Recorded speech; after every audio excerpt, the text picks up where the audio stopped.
Incoming transmission from Vice Admiral Richard Sams, Regional Coordinator Region 20, SFI.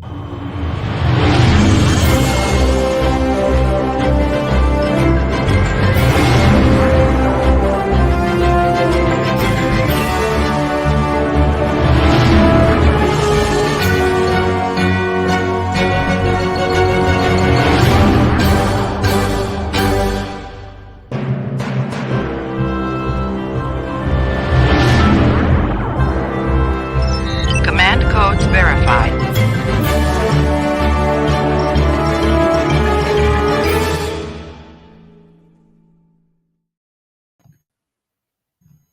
Good evening. Good evening. And before anyone says, yes, I know that video's out of date, but I never got it updated and I quite like it still, so we're still going to use it. Very warm welcome to everyone who's watching in with us this evening. Quite nice for once to be able to say us, because I am joined by my very hard-working VRC Fleet Captain Philip Gilfus. Good evening, Philip. Good evening, Rich. Nice to see you. Nice to see you back home, which we'll talk about. Yes. Let's touch on that one first. We're going to talk about, those of you who are not quite sure, we're going to talk about my recent trip to the international conference and why I think they're a good idea and how we can sort of replicate that stuff with regional summits and whatever. But yeah, slightly miffed that I only got to do one live video. I had hoped to do quite a few more. Certainly the aim was to do a couple of them while we were in the big sessions so that you could see a lot of other people there, but the hotel's Wi-Fi had other ideas. it went even more annoying is before I went down for the start of the opening ceremonies on Saturday, it was fine. So if I'd done another one in my room on earlier Saturday morning for me, I'd have got that one out. And it was fine. Literally, as I left my room, the Wi-Fi was fine. Got down into the ballroom we were using for all the big plenary sessions, and having trouble with this. And then we could see other people. And then eventually the penny dropped that the Wi-Fi had gone. But there you go. Problems with technology. Bloody American infrastructure. What are you going to do? It's a shame because it was, it just seemed a bit strange that the hotel made no sort of efforts to fix it. But there you go. Tis what it is. But it's nice to see everyone. Good evening, everyone that's joining us around all the way from Spain, Mr. Logan. Good Lord, is it really cool? Blimey. They're not a pub you could be in rather than watching us, but maybe you're in a pub watching us. We could be being broadcast live across a bar somewhere in Spain. But anyway, very good evening to you. I'm going to start off with an announcement that I don't have an announcement to make, and this will make sense when I explain it. He's in the bar. Good man. I had hoped to be able to do some presentations of recognition for the work that was put in for Destination Trek, but they haven't come through yet. But I'm hoping that's a positive thing. I don't think I'll be spoiling anything to say I have submitted a number of recommendations for Orders of Merit, which, for those of you who don't know, SFI runs a whole series of awards called the Orders of Merit that recognise a whole range of things. And I've put in conjunction, I work with Philip and with Shell, our Chief of Staff, who was at the event, did an absolutely phenomenal after-action report, giving us loads of information. We agreed a whole series of them. Orders of Merit come in 3 classes. Third class is typically to recognise work done at the chapter level, and your chapter CO can issue or confirm that they're awarding someone an Order of Merit. They're all issued centrally by the recognition department. But your chapter CO can say, I'm issuing this order at third class to Philip Gilfus for, and give a reason. Get a certificate, all done. Second class then is regional stuff. So I've put in a lot of them at regional, at second class. And then first class typically is to recognise stuff at fleet level, or certainly activity undertaken that has fleet breadth. and I've put in for a number of first class awards to recognise people who worked at Destination Trek. The first class ones, however, are subject to a vote from the Fleet Executive Committee, and they're the ones I haven't heard back about yet. So hopefully I'll be able to do another one of these pretty soon, just to announce the awards. But I've got something, so that's why I can't do them tonight, which is a shame. We would like to have done it, but that's it. Other than that, not a lot really going on across Fleet. It's summer holidays for most people. So I imagine stuff will start picking up again next month. Whatever. That's really it. And now I'm going to hand over because Philip's leading on most of this because he's going to ask and I'm going to answer. Is the plan? That's right. We're turning the tables on you today, Rich. Yeah. So very briefly, just as a VRC update, not that I usually have anything that the RC doesn't already have, but just as an FYI, tomorrow, the 31st, is going to be the deadline to receive bids for the 2025 Region 20 Summit. I can report that we've received 2 bids so far. Excellent. So, maybe one more or 2 more. Who knows how many may come in the next 24 hours. But once that window closes, of course, I'll be discussing with Rich and Shell here at the in the Starbase Command Suite here, talking about all the bids. And I'm sure in the next coming weeks, we will notify the parties of what we've approved, and then watch this space for announcements about the 2025 Region 20 Summit. Excellent. That's really good. So today or tonight, we're grilling Rich about his experience over speaking of summits and conferences at the big conference, at the international conference that took place in Atlanta, Georgia, in the USA a couple weeks ago. Over the jet lag already, Rich? I guess first question. Yes, I was touch wood. It wasn't too bad. The jet lag wasn't too bad, mainly because at any sort of summit or a con, you don't get a lot of sleep while you're there. So no, I certainly snoozed on the plane back, which was an overnighter. So I landed 8 a.m. Monday morning, so it wasn't too bad. Yeah, you may be hardier than me. When I went home a couple of months ago to the East Coast of the U.S., fine going there because, of course, that's the way time works. But coming back, I mean, maybe it took me 3 days before I was 100% because it was just. I think it's because I only went for a really short. I flew out on Thursday, flew back on Sunday. I was there for like a week and a half. That's what did it. I hadn't really got into the groove of Atlanta time properly, so I was able to get away with it. Well, let's start with just the basics. I mean, I know looking at the comments, we have a lot of our veteran SFI members, but for those who maybe are newer or just haven't experienced it, let's just start with the basics, Rich. What is IC?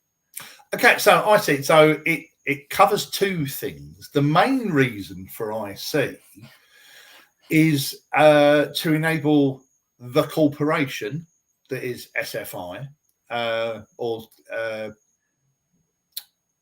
to hold its annual meeting, the legal meeting we have to hold, which we call the ECAB. So you'll be aware, because I've mentioned it, I've done these before.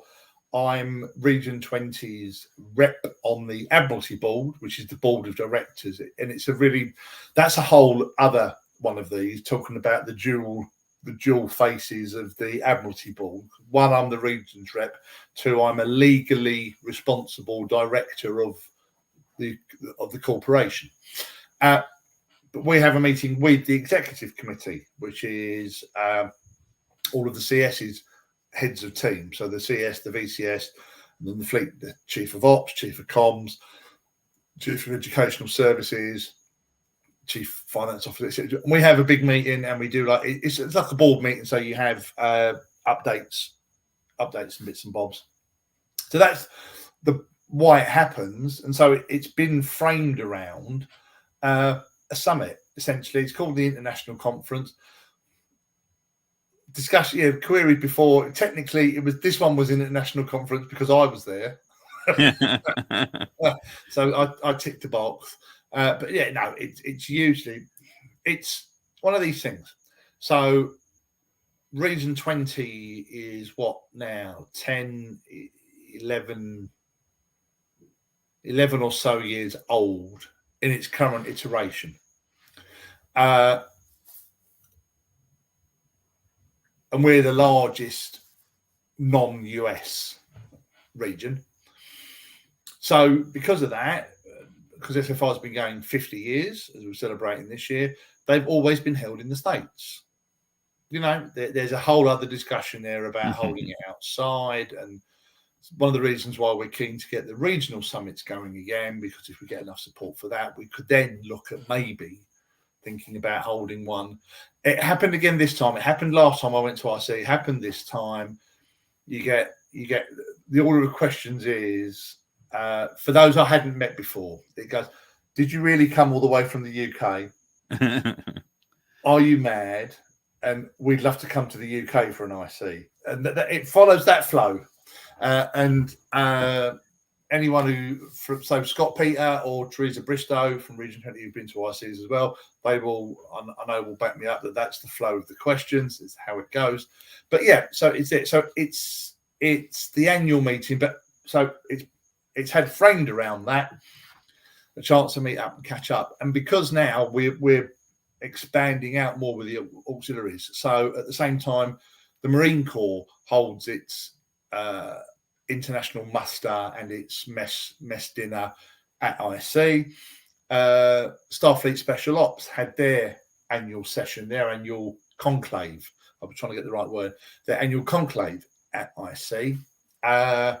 Tactical, in fact, Tactical were there all weekend. Mike Rosen, who's the director of Tactical, he was there all weekend, and we had a whole separate room for gaming and stuff, and bits like that. So all those sort of annual, and it's a chance for the auxiliaries that run awards to give out their annual awards, etc. And that's the other bit that's been tied in. So the fleet annual awards are announced at IC because obviously we had a couple of wins. The Mercia won Shakedown Chapter of the Year, which is awesome. Well done to the Mercia. And then the Runabout won 2 awards in the annual newsletter awards, cover of the year and newsletter of the year. And just a little aside, this is what is annoying that you couldn't see stuff. So Lucy Frank, who's the chief of comms, announced the newsletter awards, and there was another one that won something else. And Colin with the website. Yeah, and then it was the award for best cover goes to the Runabout Region 20. So, I very, very happily got up, went over, shook Lucy's hand, had a photo taken, got the award, came and sat back down, and then she said, and I've waited until you've sat down to announce that the newsletter of the year is also the Runabout. So she waited until I walked back across the room and then I walked back in. But I don't really that mind. For stuff like that, I'll walk up and down all day if I'm picking up awards for our region. Really, really don't mind doing that. Yeah, so it's all those sort of things. But primarily, it's really the same as the regional summits have been for those who've been to the ones that we've done. You can use it as an opportunity to give out awards, make announcements, promotions, do stuff. But the main reason to go, and the main reason I went, is to catch up with friends and make new friends. So I hadn't seen, other than when Dave Nottage came over to us last year, and a lot of people got to meet him as he did his whirlwind tour. Other than that, I've seen no one else from Infleet since 2019. So I hadn't seen Ryan Casey, our VCS. I hadn't seen him since 2019. Who else did I see that I'd met before? So Ron Coleman, who's now the acting RC for Region 4. And Ron and Jennifer Coleman will be known to those of you who came to the 2019 summit in Edinburgh. 1917. The one we did in Edinburgh, whatever year that was, it all blurs. Ron and Jennifer Coleman came over and attended that. So met them there. John Kane, Kiwi, he was there. Corey Grant, who was, last time I went, was the RC of Region 15 and is now the VRC of Region 15. He stepped back in for that. But the other flip for me was I got to meet people that I've worked with in SFI for years, like Dee Rush, who's the director of Special Ops. never. Dee and I have worked on various work streams for years. Hadn't met until a couple of weeks ago. Les Rickard, former Fleet Admiral, but Les and I have worked across different bits for years. We hadn't met before, so it's a chance to meet, and then just to make loads of new friends as well, loads of new people that I hadn't met before. So Chris Boggs, who's just finished as SFI's JAG because he's now Region 12 regional coordinator. We've chatted while I've been on the Admiralty board and Chris has been JAG for years. We hadn't met before. Met Mike Watkins, the new JAG. I'll just sit here for another hour reading off that I met otherwise, because we'll go through all the days. Don't worry here. But I chatting with you online both before you went and after. This was a critical question because, as you said, you for those who don't know, you decided sort of not at the last minute, but you certainly decided to go in person a little later. Fairly last minute. Yeah. And one of the questions I asked was, "What uniforms are you taking?" So, what uniforms did you take? So, you won't have seen most of them because there wasn't any Wi-Fi. So I took a various range of stuff because we had the ECAB meeting. I'm not sure if any of that was broadcast or not. Really don't know, because we were all told to wear a uniform for it. So for that one, I went with Nemesis. I went with the Nemesis undershirt and vest. So the same as this, but the ready or the burgundy Nemesis shirt with the grey vest. Friday night was the Marine Corps muster or the banquet. No, dress mess. Dress mess was Friday night. So I wore my Marine uniform and I actually got the Marine insignia. The QM had sent that via Ryan for me. So I wear a Season 1 Picard, with the yellow topped one. Yellow topped. So it's across the top with the broader necks. You have to wear a black undershirt, which is approved as Marine uniform with the badge, one badge on the edge of the colours. So I wore that one on the Saturday night. The Friday night. Saturday for the opening ceremonies, I wore my Monster Maroons. Can only ever be worn in an air-conditioned building. You melt otherwise. Popped the Marine one back on for the Marine muster in the afternoon, and then because that flowed straight into the special ops one, I kept it on for that. We had the President's Banquet on the Saturday night. What did I wear for that one? Oh, that was the Picard Season 1 Admirals top. Okay.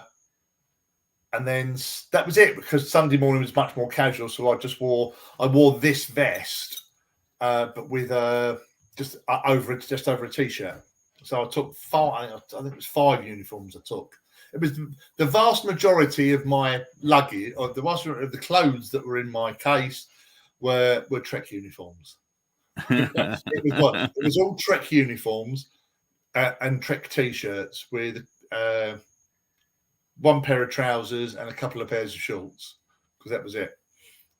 Yeah, and I'm sure, for any for those not familiar with Atlanta, Georgia, especially in August, hot and humid is going to be the two words you're going to use. So absolutely. I'm sorry, and I'm bad at Celsius, so what would it be? I'm sure it was like 80 degrees Fahrenheit, but I don't know what's mid 30s. Yeah. It was. We did work it out. It's mid 30s, so it's. But it's also humidity for those who haven't experienced that in their lives. It's absolutely the humidity. Yeah. So if I add that weight of the air to you as you. Yeah. All right. Well, so let's get to the actual days here. So Friday was the first official day, but you came in on that Thursday night, I think. Yes. Or American Thursday. We're going to use American East Coast times here. So Thursday night you came in, basically. I got there, landed at about. It was about 5 p.m. Okay. Local time. Yeah. Got picked up, dropped at the airport, checked into the airport, caught up with a few people. Then got taken out to dinner by the VCS and the CS, along with Laurie McFarland, who's my counterpart from Region 17, another person that I've worked with for a couple of years on the AB, but had never met before. She's lovely. She's a very, very lovely lady. Very, very. You will understand when I say this, because I've said this to you before, Philip. She's one of that rarer breed, like yourself. She's an American who gets British humour.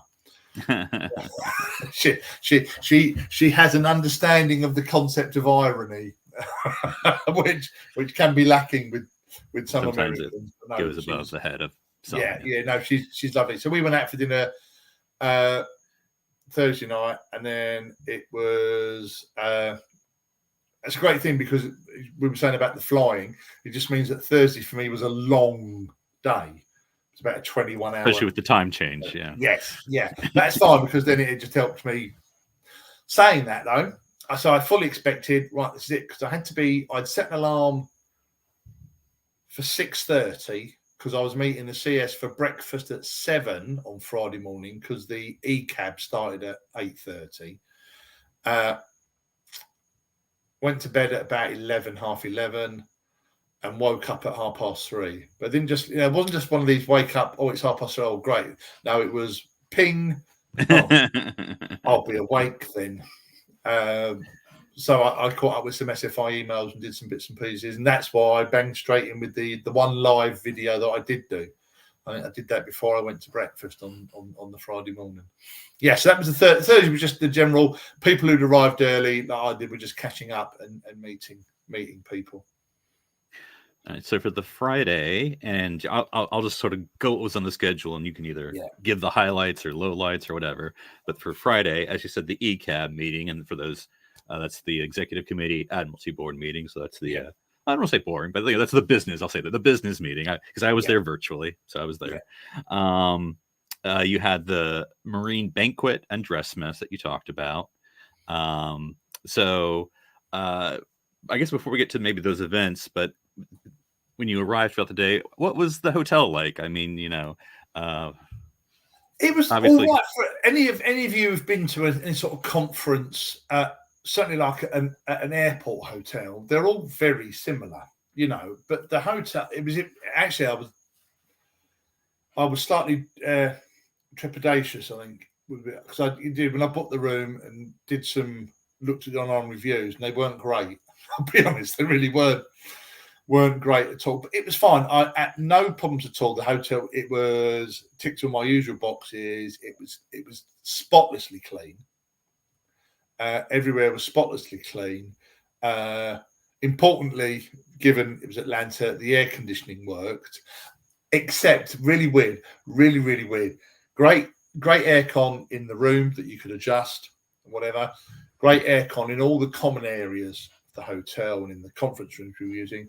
The only place there wasn't aircon was in the elevator. I remember you mentioned, get with the lingo.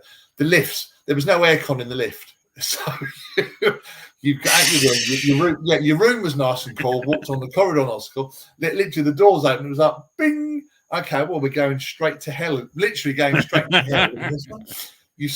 Free sauna. Yeah, thankfully, I was only on the 3rd floor, I was on floor 3. Another one of those quirks. I was on floor 3, which over here we would call the 2nd floor. Yes, because of course, what we'd call the ground floor is called the 1st floor. Yes.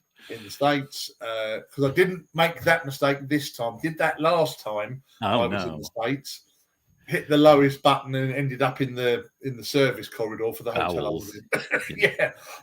But so that was it. But the hotel was fine. Again, the problems with the Wi-Fi. So try not to be unkind, but I'll be truthful. We all sort of agreed. The hotel was fine. The staff didn't really seem as attentive as they could have been, with a caveat. The caveat being that all the staff that dealt with us for catering, so the team that I was going to ask, what was the food situation generally? Food was good. The food was good. The team that dealt with the catering, so the ladies in Miss Bobby and the other lady whose name I can't remember in the breakfast bar, was phenomenal. and all the meals that I'd booked in for that were part of the different bits, outstanding. The team there did really well. Just the general stuff, like they knew they had a party of 70. There were 70 of us there. They knew that. They knew because David and Ryan had gone through the whole program with them. They knew we were having cocktail hours before the two main meals on the front end. Never had more than one person serving the bar. Goodness. You know, absolutely daft. But there you are. And that group, I know, would have kept them busy. All right, yes, so yeah. well, the ECAB, I was there. I don't know really. I could tell. I will share one thing, and maybe you have, but one or two things. One thing for those who don't know or didn't hear, Rich was talking about auxiliaries. We birthed a new auxiliary at ECAB, where, and I'm sure we have seen it here on our Region 20 Facebook pages. But Science was officially made an auxiliary of SFI. A permanent auxiliary. Yeah. There you go.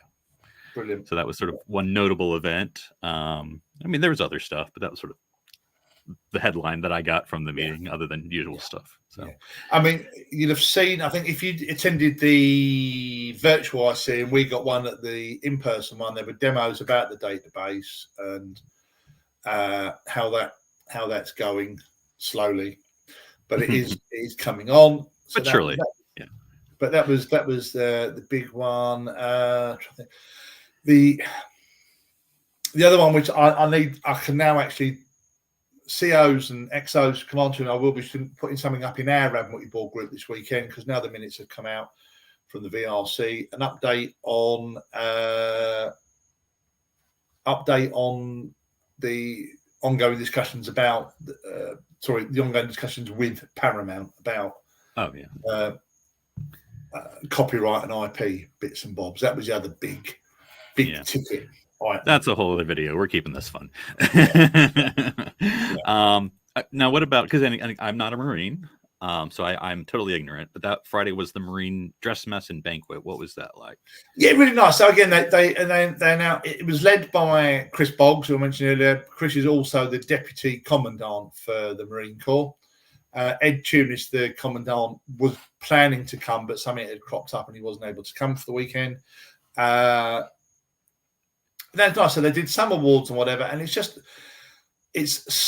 Chris did say this would be a more casual one than you might expect from the book, because if you look at the book, you can make it can be run like a very formal mess dinner, like a military mess dinner.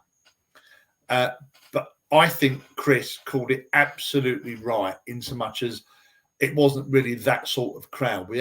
So we'd stop every so often and we'd take a toast to this and that, to the Corps, to this brigade, that brigade, whatever. It was really nice, but it was just a nice semi-formal start to the event, because obviously the ECAB only involves a limited number of people. So the RCs, the VRCs, and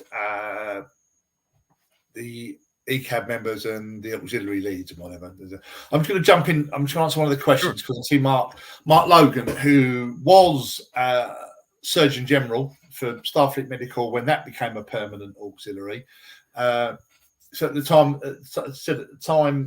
Starfleet Medical was very, very, very well supported by Region 20. Mark was the Surgeon General. Pip Slack was the Deputy Surgeon General, and I was the Chief of Ops for Medical. And we did a lot of work, and Mark said, make permanent status. I think really Medical became a bit of a test bed, because Mark kept pushing to the then VCS. Said, right, well, if we'd like the same status as the Marines and Special Ops, please. What do we need to do? And it was all sort of almost made up on the hoof. Well, we'd like you to do this, and what about that, and whatever. But that really has been the basis for the checklist that auxiliaries now have to follow. So it's things like must have a website. which we set up. Fun enough, that was originally set up by Erica Smith, that's another member of Region 20 supporting medical there. Must have an award structure, which I rewrote, again, with help from Jess Odell doing graphics. So again, it was all very, very Region 20 building medical up. It really was. Must have a reporting structure, which was so it's all those bits that science have had to do, and they've had to do all this work as well over the last 18 months or so. But really, it was medical.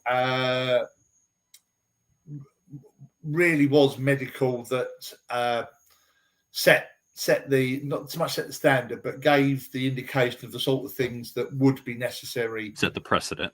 Yeah, and actually, I can see the reason for it, because it was what I really love is the fact that you look at medical now, and it's laid on all the stuff we built, and it's gone on and developed and grown, and it's exactly what should happen. But it great. So it proves that all the work that we put in was the right work, because if you do all that, then you're pretty much ensuring that that auxiliary has got the firm foundation it needs to move on in the future. Yeah. Cool. All right. Well, let's move on to Saturday. I'll go through the events here. There was the opening ceremony, and then there were a couple panels, history and future of Starfleet. There was the Marine Muster, the Special Ops Conclave that you talked about, the final mission, and then the formal banquet. So I guess we could take those in order, or any order you want. But I guess opening ceremony, what was that like? Oh, really nice. I've done one of those before, and it wasn't quite as formal. So really nice. So you get everyone gets mustered in, and then they parade in the RCs and members of the ECAB. So it's the ECAB that are there. So the AB and the EC that are there get introduced in. And it's quite funny because it's happened a couple of times over the weekend. Right, so you get something like, right, come on, please, we need you all lined up, please, in region order. So I know exactly where I need to go, just wherever the back of the queue is going to be. It's great. Right, the back's here. You can all go in front of me, but it all works that way up. So we went in for there, and the annoying thing was, because that's my aim was to film all of this. Well, you're on there. Then there's general welcome from the CS and the VCS as the IC chair, and then the CS was a little busy, probably. The CS, and then there's the roll call. So every RC that was there, or if you had someone from the region there, you literally read out the roll of the chapters in that region. So again, it takes a while, and I'll sit back. It's fine because it's long, but I think it's good because it's every chapter in Fleet gets that bit of recognition that they do exist. They are part of Fleet. And what was really nice is for the regions that were there. Sorry, take these off for a minute. For the regions that were there, it meant that the RC or the rep was able to give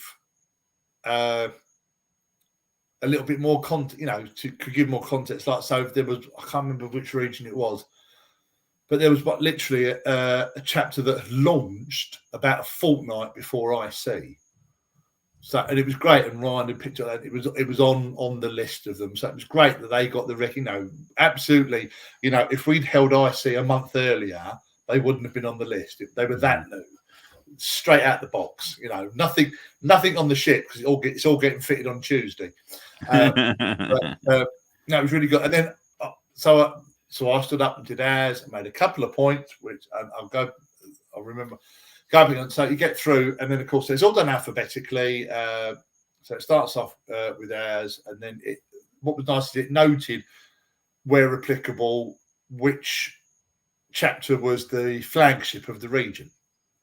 So for us, that starts off because it's the Alba, because it's my chapter. The chapter the RC is on is the flagship of the region. You go through, and then I got through to the Boobry, and there was that, as there was when we first launched it. There's that little chuckle about the name. So I straight with Space Dock Boobry. Wait, Paul's 2-3 for the chuckle, and then explain that it's a mythical bird. Because it is. If you don't know what the Boobry is, Google it. I certainly did when the name came through for their launch VRR. was able to also mention the Omnis, the fact that they joined us this year, having transferred across from Region 8, and mentioned the Mercia, that they were our newest commission ship. So it was quite nice. I was able to give a little bit about the chapters that I could. So, excuse me, we did all that, and then I think it was then we did promotions, and that was cool because it's a jewel for me, because as SFI's promotions director, I had a hand in getting those sorted out. But it was lovely because we did promotions, and there was a whole range, including the one that I read out for our very own Lynn Cowan, who got promoted to fleet captain. Congratulations, Lynn, well deserved. All of those flag promotions that were announced were surprises for the recipients, some of whom were in the room. So it's great. Brilliant. Best way to do it. And then I think we went straight into it was the distinguished and lifetime memberships. So here's a nice bit. So within the rule books, you can to recognise longer service in SFI. The EC can recommend, I think it's up to 4 people for a distinguished membership, which means your membership fees are paid for 3 years. Two of the 4 that were put forward were present and were literally, they had to have helped pick their jaws up off the floor. Absolutely phenomenal. And then there was a lifetime membership as well. And a lifetime membership is, as it suggests, that's it. You are then a lifetime. You don't have to pay subs anymore. You are a lifetime member of SFI. So they were done. And then I think we then whizzed around all the other ones. And it would have been not long after that we did the newsletter awards, and I went up and got the awards for the runabout. Mm-hmm. I think there were other ones done as well. There were bits. Yes, a whole load of awards were all sort of given out. And then that was really it. It took about an hour and a half, because then you said there was that panel. I didn't go to that panel, mm-hmm. The future of Star Trek, of Starfleet. I popped in for a bit of it because it was really interesting, because it was the 50th anniversary of Fleet. So we had 1, 2, 3, 4, including Dave Nottage, five Commander Starfleet present for the weekend, including John Bradbury, the man who, and this seems quite amazing now when you think about what it is, aged 15, 15, started Starfleet. During the Vic, they had an pre-tape, I assume, but with David, the CS, and John, and then another gentleman whose name I forget, but he's our Starfleet reporter, SFI reporter. But it was very interesting to hear, and it was very refreshing to. I mean, this is sort of outside the scope of what we're talking about, but it's still applicable. But it was very interesting because you think, well, why did SFI get started? Was it and it's wanted to play Star Trek, just like we all do. Well, or most of us do. I don't know. Everyone may have different means, but that was just so cool. Wanted to play Star Trek, wanted to play Enterprise, because it was the USS Enterprise was the first chapter, and then went from there. But it was just very interesting to hear that that's what what he wanted to do. Yeah, no, absolutely. And such a lovely guy, such a really nice guy, and he's so proud that Fleet's made it through 50. All weekend he was just beaming. He was just so proud of all that's been achieved. And it's not all been sweetness and roses. Far from it. Far from it. But he's really proud that we're rolling through it as we are. Yeah. So that was that. And then it was then sort of like I drifted out. I met up with Kiwi for lunch. We just went to McDonald's up the road, because you're in America, so you might as well go. Yeah, you have to get it here just to check if it tastes different. And then it was the marine muster in the afternoon. So again, a lot of that was just hearing. We ended up hearing. We saw the same video that people would have seen if they logged into the marine thing on the VIC. That wasn't the original plan, but as I said, Ed Tunis, the commandant, couldn't make it, so that was easy to do. And then Chris Boggs did some Q&A bits and bobs. But it's quite nice, nice to do it again. Some I'd great. like to thank the Marines because at Vic, I was just online. I'm like, oh, Marines muster. I mean, I'm not a Marine, but I'm interested. Being VRC, I want to be interested in what everyone does here. So I attended the muster, and it was very interesting to hear all the presentations. And then like a week later, it's like, here's your ribbon. I'm like, really? I was just you turned up. Didn't know I got an award for just going to it. That's nice. That's one of the really good things. Going slightly sideways, it's one of the really good things about the work we did a couple of years ago, and this is back when I was chief of ops for medical, so I represented medical.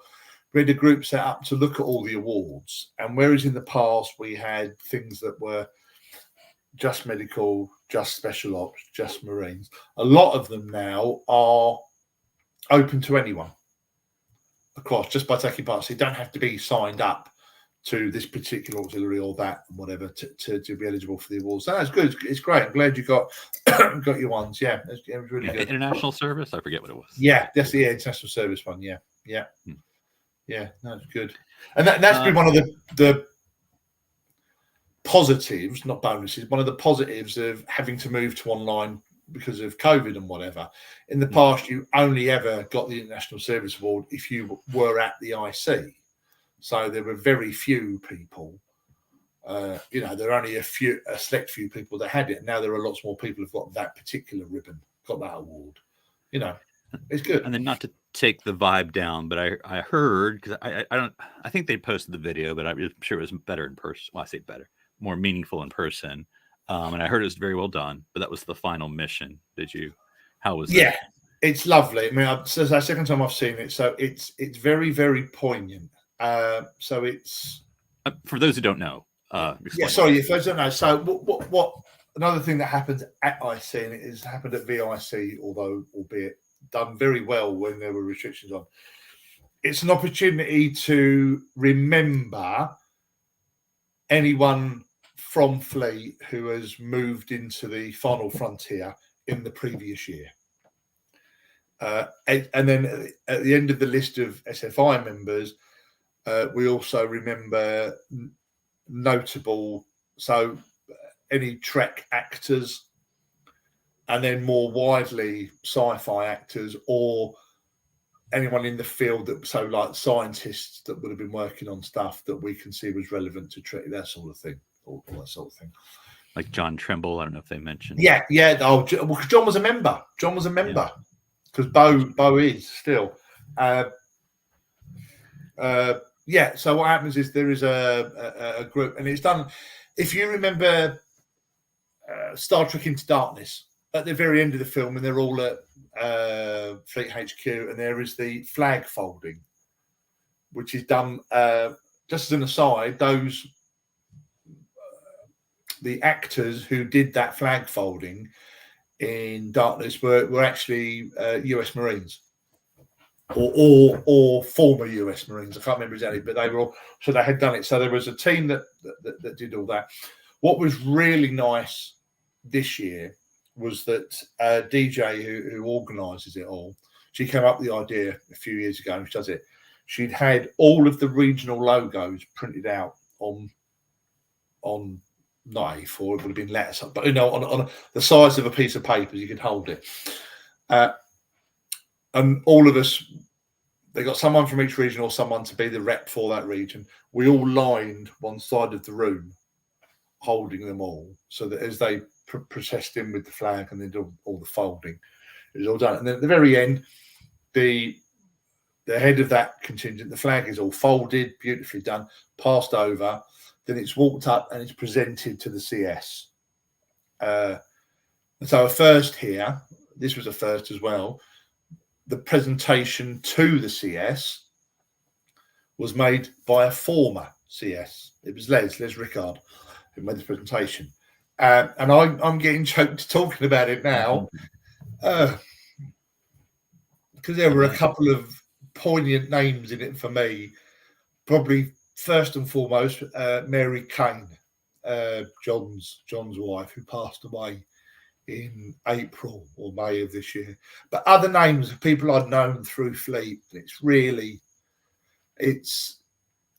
it's one of those strange events where at the end of it there is a massive release of emotion in the room, but you sort of like, it's almost like, I will use another Trek analogy because that's what we're all here for. Mm-hmm. It's like when it's like in Star Trek 6 when the Excelsior is hit by the energy wave from Praxis. It's really like that. That emotion is like that energy wave, and it sort of hits everyone in the room, but then it carries on, and you recover from it, and then you remember, and you have all the positive stuff. But it was really, really well done. Love it. So yeah, it's, you can see it on the video, but it is different being there for it, definitely. No, it sounded very poignant. So for the final day, and I'm not rushing you, but I don't want to keep everyone here all night, so I'm going to go through this day and then a couple more questions here. So the Sunday was the last official day. It was the Commander SFI Roundtable. It was Meet the Brass, and then it was the closing ceremony. Yeah. So what were the highlights for that day? Well, really, mate. So the CS round, the CS thing. So that was the five CSs. David, John Bradbury. So Dave, I think, is 25. I think he's the 25th Commander Starfleet.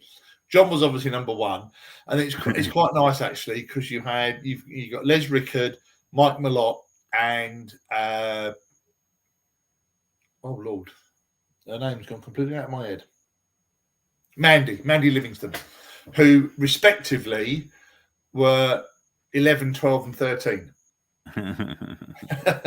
Flowed all the way through. Really, really interesting. So we got David led it, and he said he asked the other four to give sort of like the highs and lows of their term as CS. And bear in mind that Les and Mike were before my time in Fleet. So I'll jump forward slightly because I mentioned on some of the posts I put when I was coming home, it's really nice for me to meet Mandy. I've never met Mandy before. But Mandy was the CS when I joined SFI. And I still have my original membership certificate signed by Mandy as Fleet Admiral. So I gave her one of my RC Challenge coins as a thank you. Oh, but Les had taken over after a quite disastrous administration, the name of whom escapes me.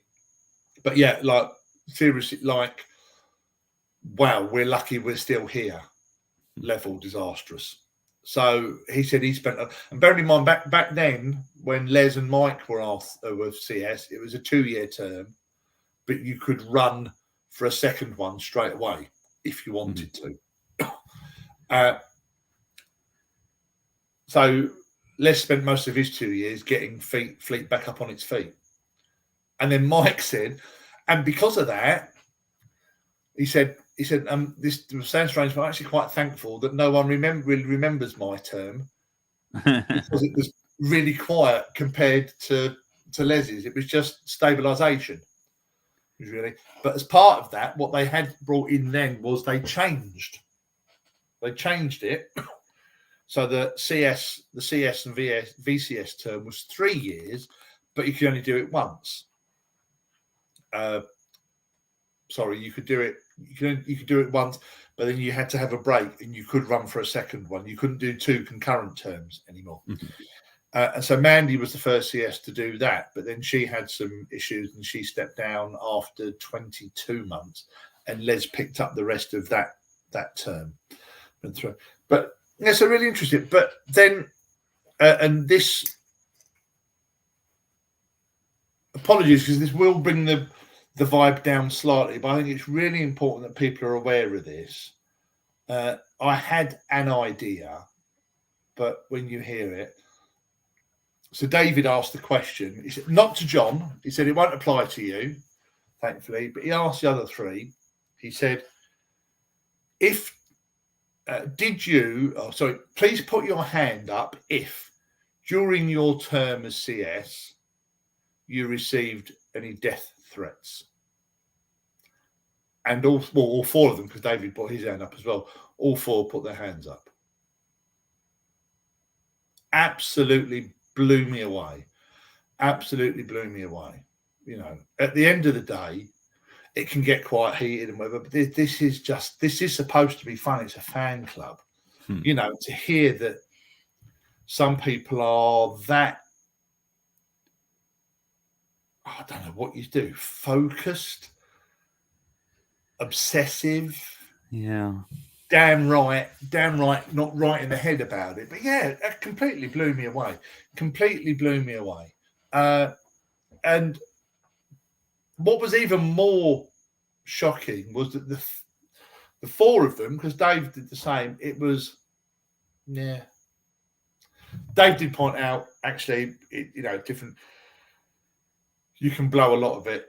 You can blow a lot of it out and just say, "Man, you're just mad. You are just barking mad." But it's really not on.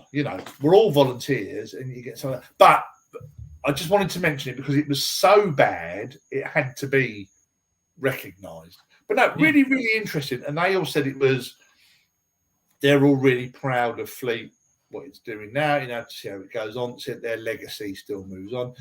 Just lovely to and to know that they're still involved. So they're still involved. I mean, Mike Malott is massively involved on the academy side.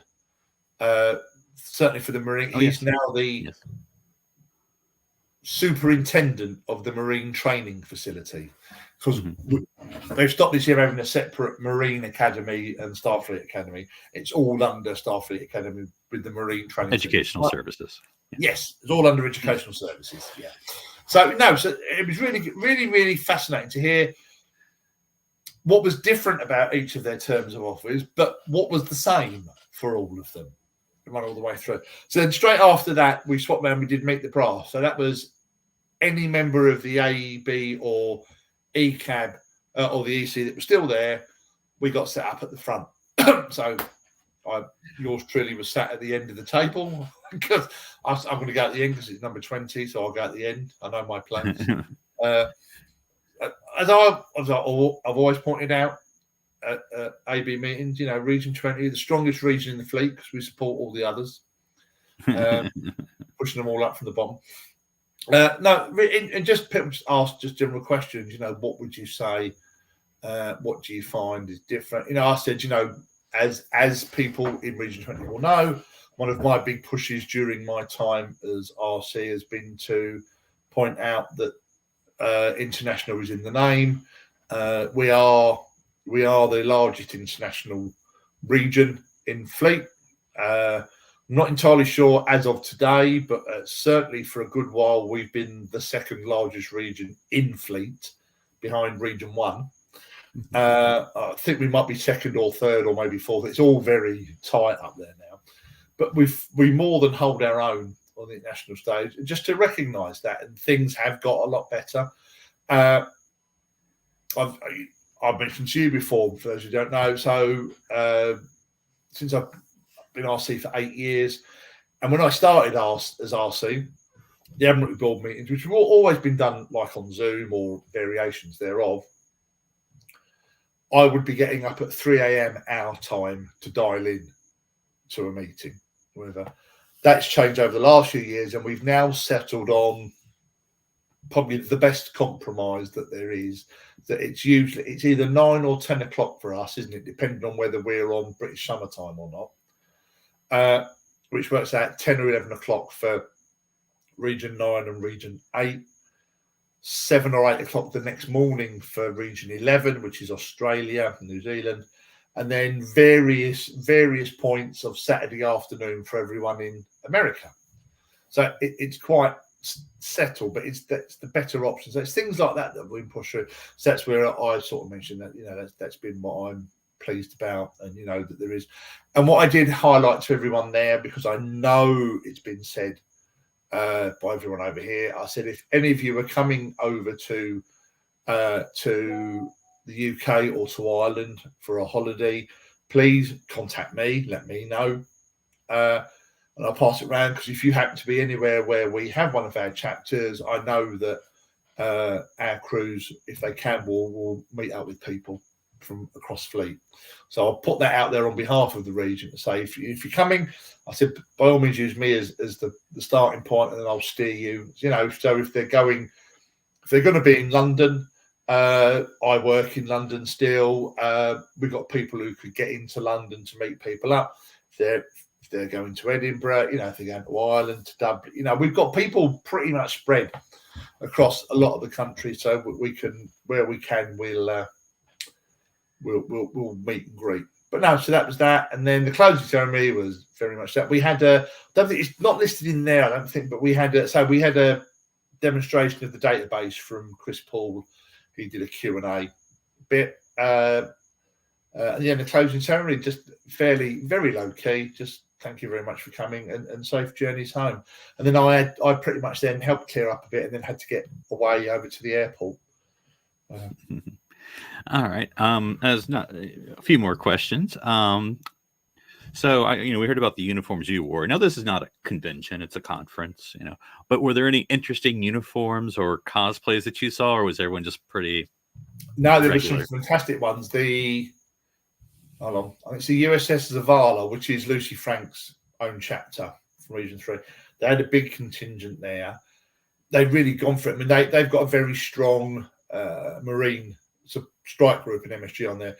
They had wonderful monster blacks for the Marine bits and pieces. A couple of people in the really good uniforms for SFSO, including Mike Watkins, who's the new JAG. He's one of the deputy directors of SFSO. He had all the combat camouflage fatigues. That is their main uniform. DJ and I can't remember the other lady's name. I've seen them do this before. They came dressed as Mud's women, so, like the chiffony type gowns, but with the little collar. Did with they the play the music as they walked? Yeah. So offer everyone like sugar cubes. Yeah, brilliant. What else did we have? Julie Jones is from the Zavala. She did on Saturday. She did a fantastic Nurse Chapel from Strange New World. So the white. Oh, okay. The white, that looked really good.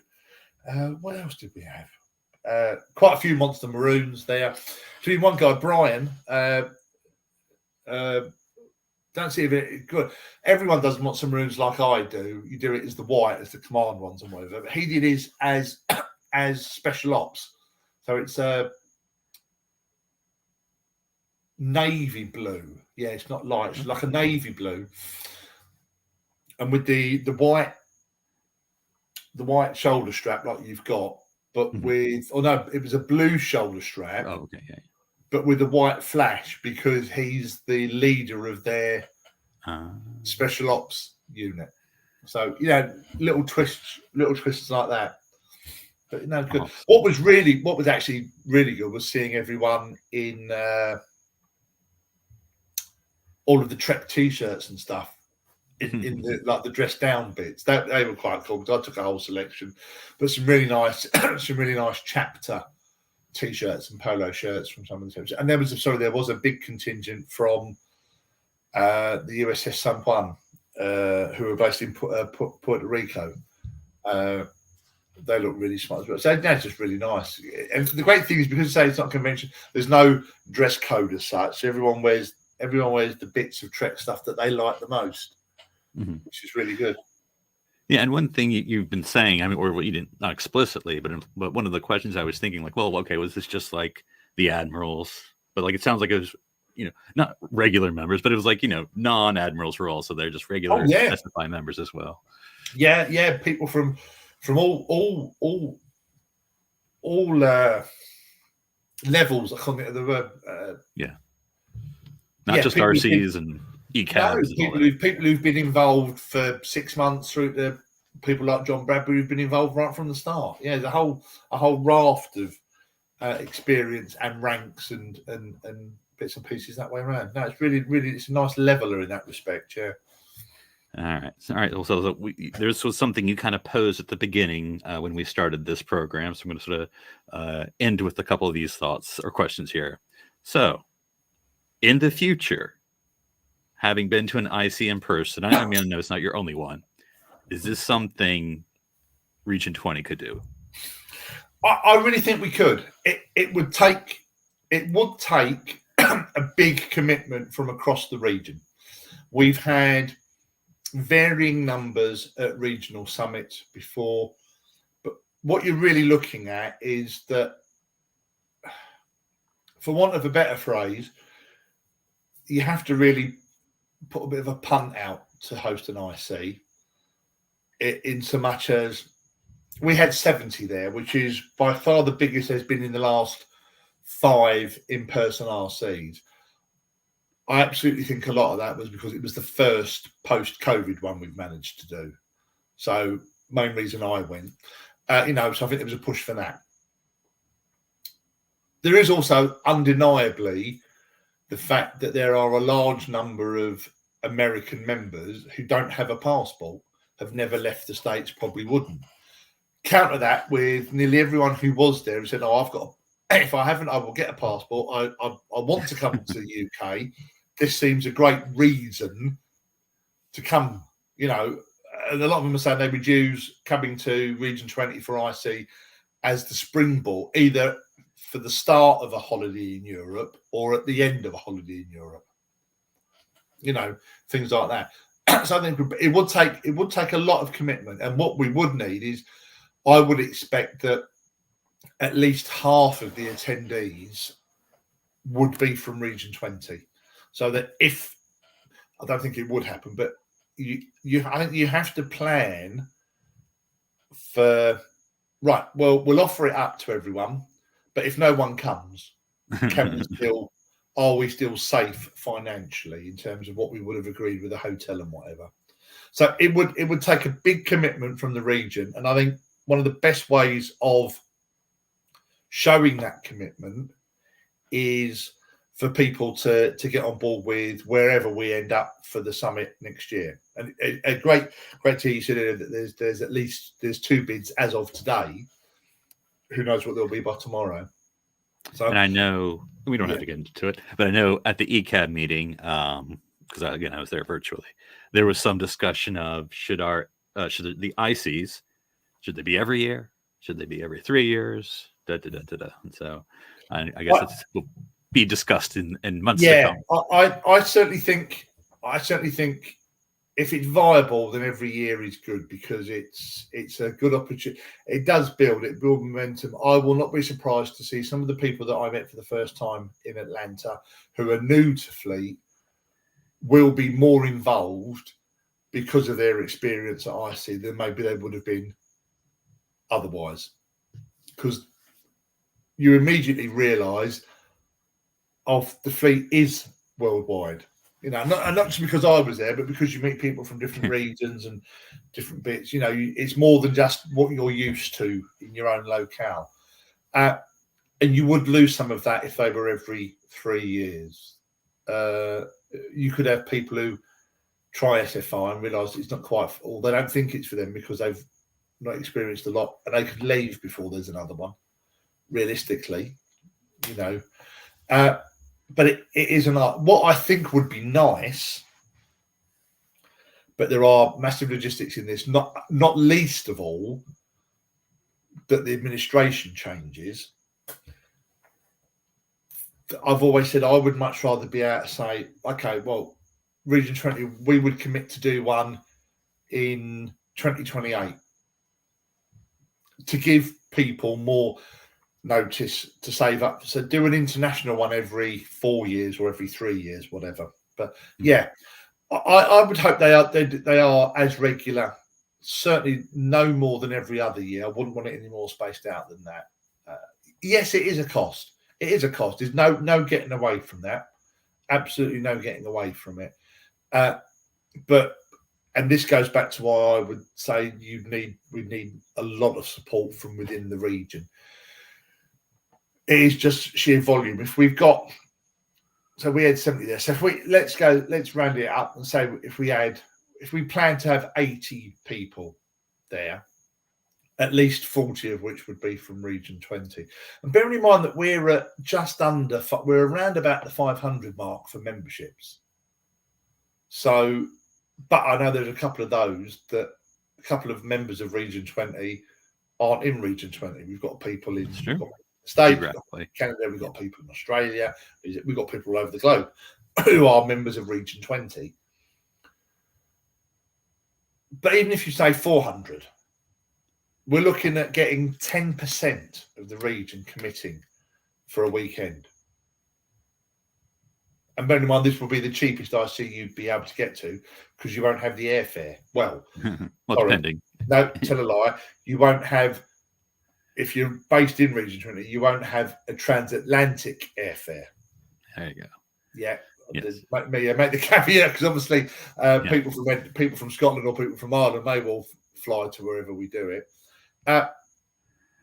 So it's about doing that. But I think if we have the commitment from Region 20 next year, certainly you could then make a strong push to do it.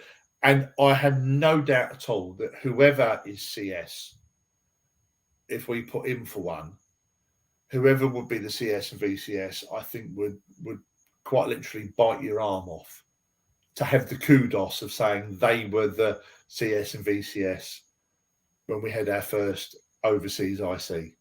And not just because of that, but because it's a real indication of the fact that Region 20 is a massive part of SFI, and we punch well above our weight in terms of, again, if we've got 500, we're roughly 10% of fleet. It's about 5,000 people in SFI. So we're roughly 10% of fleet, but we punch well above that. We've already mentioned we had, when medical was relaunched and pushed it to become a permanent auxiliary, it was all led by Region 20. Pam, who's on here, Pam Kingsley, is Deputy Director for Science. Dan Adams is Deputy Director for Tactical. We've always had an Assistant Surgeon General from Region 20 from when they were brought in. We have a Marine Brigade. We have SFSO units. We're strong across all areas of fleet. I'll push. Notwithstanding, I'm the RC. I'm the Fleet Promotions Director, completely separate from my role as RC. You, Philip, you're a director for a college. You're not the only member of Region 20. You're two. So we've got people all involved in education services. John Hardy helps out. He's on the staff of the CQ. We've got people everywhere. We are like the founders of SFI. Everywhere you dig, you'll find Region 20. Not like in a changeling way that we're going to take over anything. Well, maybe just a little bit. But let's carry on with the Star Trek analogies. We are really strong as a region, and so we could make a real punch for an IC. But I think the commitment from that comes from having a really strong regional summit. And to be perfectly honest, once we've got the information about the regional summit out, I'm going to push it out across fleet anyway. I really hope we'll get some people from other regions come and join us. If nothing else, hopefully our friends in Region 9, who are mainly based in Spain and France at the moment, really hope they come along and join us. But I think we could. I really do think we could. And I think we'd show fleet a really good IC as well. All right. Well, you've been gracious enough to chat for an hour here about your experience. Any final words or any other ways to sell to people that they should, money, of course, and time and all that. Yeah, if they have the chance of why they should go to IC next year or years to come. I'll flip it. Say, if you want to know why it's worth it, I hope I've explained why. It's just those friendships you make, those friendships you build. You can't put a price on that, really. But come along I think it will be a great level. It will be those of you who were at Destination Trek. It's only last month still, because we're still in August. So a few, 5, 6, maybe 7 weeks ago. There's still a massive buzzer going around there for people that it was great because I met people from this shit, from that shit, all over. Take that and blow that up across the whole of Fleet. And you push all that out. But if you want a soft, what is it they call it? A soft, not a soft run. Soft opening. Soft opening, that's it. A soft opening. Then come to the regional summit. Because, yes, there will still be a cost involved, but it will be less than flying to somewhere in the States and whatever. But come to the regional summit and look at that. I mean, I didn't get a chance to dig it out because it's in one of my cabinets. There's hardly here. Going back to the one in Edinburgh, there are bits I can remember from all of them, but the one in Edinburgh. So we were just sitting and chatting, as you do on the Saturday night, chatting away, and all of a sudden there were a group of 5 or 6 of us. There was me, Erica Smith, there was Ailey Montgomery, there was Tony Burr, and I'm sure there was someone else. And all of a sudden we all went, "Oh, fancy something." That very British point where we'd been drinking, alcohol or non, depending on what your want was. But we got to this point, we said, "Oh, I could really do a cup of tea."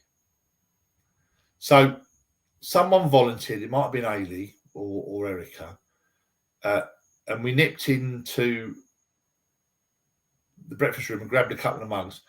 And then went to my, and we're sitting in the reception of this hotel in Edinburgh at 3 a.m. having a cup of tea. And so for the next summit, and we called it the Tea at 3 Club. It was Ailey, I thought it was. We called it the Tea at 3 Club. That's right, it was Ailey because she had Earl Grey, hot. I got mugs done for those who were from that one who were at the next one. And so I've still got one in there, and it's a Tea at 3 mug. Now, would never have happened other than we were having a Region 20 summit. And it's a daft memory, but it stuck with me. There were things from the one in Windsor where that was a great thing. So on the back of me going to IC in 2018, when we had the Region 20 summit at Windsor in 2019, we had the CS there, Dan Toole, the then CS, and Dan and Melissa, and they did the reverse of what I did. So they flew in for the weekend for our summit, like I flew in for IC. So we had the CS there. So really chuffed. I was chuffed. I'd arranged, as I always tend to do for summits, I'd arranged for a load of flag promotions. And I got tucked up because I got put up. That's where I got put up to Vice Admiral. But to get your flag promotion presented to you by the man who signed the certificate. It doesn't happen very often. So it's things like that, and they only sort of happen when we do things like this. So that's why I'm so pleased that we've got chapters willing to, who want to put on or want to host a summit. But it would take I would love to have us. I would love us to have 40, 50, 60 people at the summit next year. Really would. It would be phenomenal. And it would be a real springboard for us going to Fleet and saying, we can do this. If you come over, we'll promise you a great IC. Well said. Well said. Yeah. Well, I turn the con over back to you, Admiral. Lovely. Well, thank you very much for it. It's great, phenomenal. It just shows you how much more relaxing it is when you haven't got to worry about having all the questions in front of you. But thank you. Massive thanks to you for agreeing to do this. Very nice to chat with you this one. Thanks for you all that have listened in. Been very much more a listen to it rather than ask questions one tonight. But thank you for the comments that we have had. Hope you're all, if you've had a chance for a rest this summer, I hope you've made the most of it. Mr. Logan, I know you're having a rest. You're in the bar in Spain as we talk. it's been nice to come back on again. We will try and get another of these done. Maybe not every month, but certainly every 6 weeks to 8 weeks or so, I hope, because I've missed doing them. It's quite nice just sitting here talking. It does make a real difference, though, Philip, your end, that I'm not talking just to myself and hoping people will make comments all the way through. But other than that, have a fantastic weekend, everyone, and we'll see you all soon. Keep well, live long and prosper.